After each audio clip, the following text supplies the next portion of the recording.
So people say the line has been crossed and everything's different, and I don't know.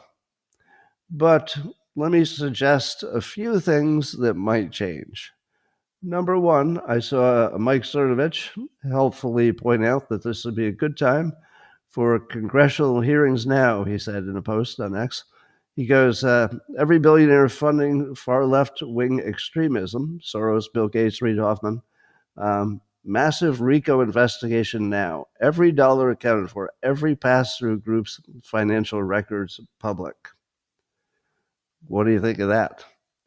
Now, you might say, well, why haven't they done that anyway?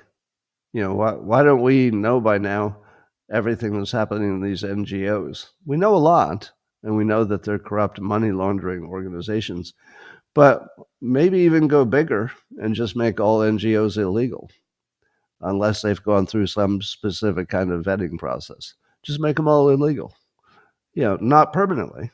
You say, all right, you could be illegal, you could be legal, but you're going to have to answer all these questions in writing, who's in charge and what you do and what you do with the money. You'd have to agree to be audited, stuff like that. So I'm 100% in favor of the government going way more aggressive on RICO investigations for this massive criminal enterprise called Democrats. Would it work? Well, remember, the Democrats have really good lawyers and lots of them. So probably it would just get all tied up in the courts for 100 years until Trump was out of office and it all went away. But it's one thing we could do. It's one thing we could do. And I'll tell you one thing that's changed is risk tolerance. When one of your own, and by the way, I take this very personally. I didn't know Charlie personally. My only fleeting connection was he once invited me on his podcast, and I thought I was going to be dead in a few weeks, so I didn't return his message. So I never talked to him. But it's still personal. This one's personal because I consider myself say a brother in arms, meaning that we were in the same war, in the same platoon. I just didn't know him personally. So the fact that he got taken out, oh, that's personal. That's personal. And so when that happens, my personal risk profile gets adjusted. When I say, oh, you mean there's a chance I'll be shot? All right, then RICO every one of these motherfuckers to the ground.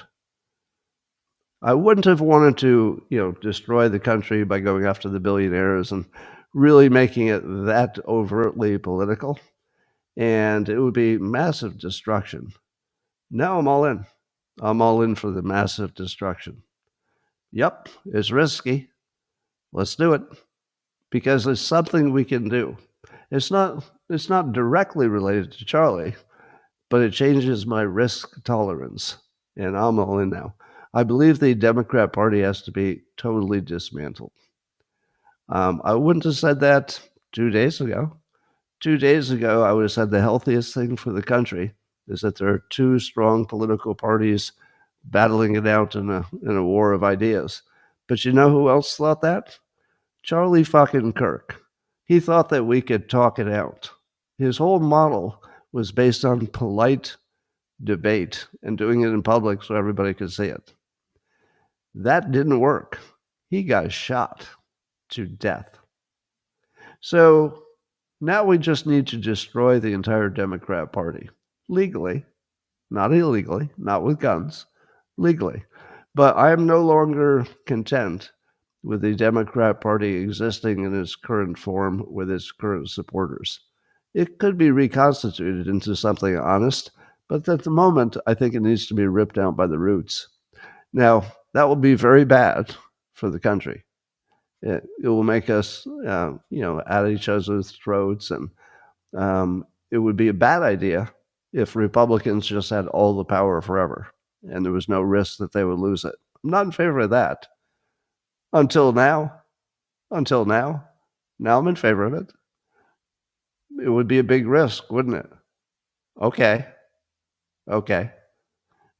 People would get killed if it got this tense.